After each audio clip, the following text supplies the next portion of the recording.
Kaip tau tai? Tik klausyk atidžiai, ką sako ponia Meril. Mes patiriame švelnai perversmą. Idėja yra tame, kad remiantis pasiruošimo pandemijai ir biosaugumo dienotvarkės pretekstu reikia išleisti įstatymų rinkinį, ignoruojantį dabartinius įstatymus. Pasaulinė sveikatos organizacija vystosi visose šalise. Bet dabar Pasaulinės sveikatos organizacijos direktoratas ir JAV koreguoja pandemijos sutarties pataisas. Tos pataisos pašalina žmogaus teisės, dabar jos yra, sustiprina siekimą, uždraudžia žodžio laisvę ir reikalauja, kad valstybės laikytųsi cenzūros ir tik vienos dienotvarkės. Taip, gerai, stop, paklausyk dar kartą.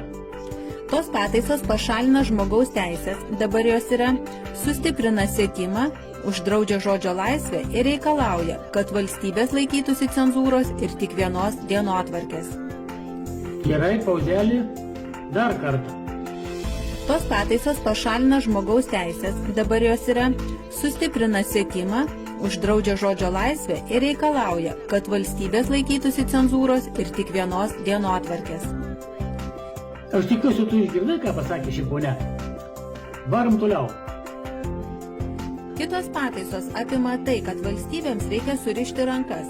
Tai yra daugiau jokių rekomendacijų, o tik nurodymų vykdymas. Pasaulinės sveikatos organizacijos direktorius gali paskelbti pandemiją arba potencialią pandemiją. Tai yra, jis gali tai pareikšti be jokių sąlygų ir tada visoms pasaulio šalims teks paklusti.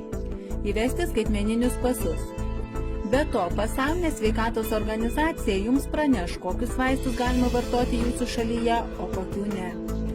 Dar vienas komponentas – tai vieninga sveikata. Vieningos sveikatos koncepcija buvo sukurta tam, kad Pasaulinės sveikatos organizacijos pavaldume būtų visas pasaulis. Šioje koncepcijoje įdėtas savotiškas apibūdinimas to, kad žmonės nieko nėra vertingesni nei gyvuliai.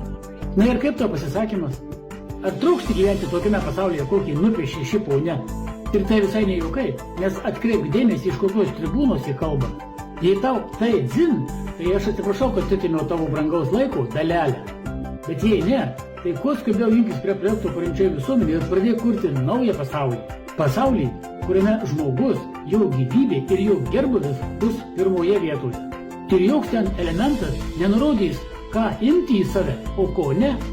Milijonai žmonių visame pasaulyje jau kuria naują visuomenę. Visuomenę be karų, krizių, be suknistų pandemijų. Bet milijonai, tai dar ne milijardai. O kad pakeisti šį vartotojišką visuomenės formatą į kuriantį, reikia visų 8 milijardų trokštančių to.